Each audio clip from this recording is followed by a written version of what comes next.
Hi, నేను మీ సిరి కంచర్ల. రోజు post చేస్తున్నా, కానీ ఎంక్వైరీ ఒక్కడు కూడా రాలేదా? చాలామంది ఇదే మిస్టేక్ చేస్తున్నారు. ప్రాబ్లం కంటెంట్ కాదు, కన్సిస్టెన్సీ అండ్ క్లారిటీ. మీరు లేటుగా రిప్లై ఇస్తున్నారా?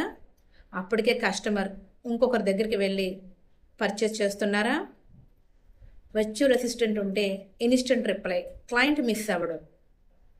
బిజీగా ఉండి మెసేజెస్ చూడలేకపోతున్నారా? చాలా మెసేజెస్ పెండింగ్లో ఉండిపోతున్నాయా? వర్చువల్ అసిస్టెంట్ మీ ప్లేస్లో రిప్లైస్ హ్యాండిల్ చేస్తుంది. కొన్ని మెసేజెస్ మిస్ అవుతున్నాయా? ఫాలోఅప్ చేయడం మర్చిపోతున్నారా? వర్చువల్ అసిస్టెంట్ అన్నీ ట్రాక్ చేసి ప్రాపర్ ఫాలోఅప్ చేస్తుంది. మీ సిస్టమ్ బిజినెస్లో ప్రాపర్గా లేదా? అప్పుడప్పుడు రిప్లై ఇస్తున్నారా? Virtual assistant clear system set చేస్తుంది, స్మూత్గా వర్క్ అవుతుంది.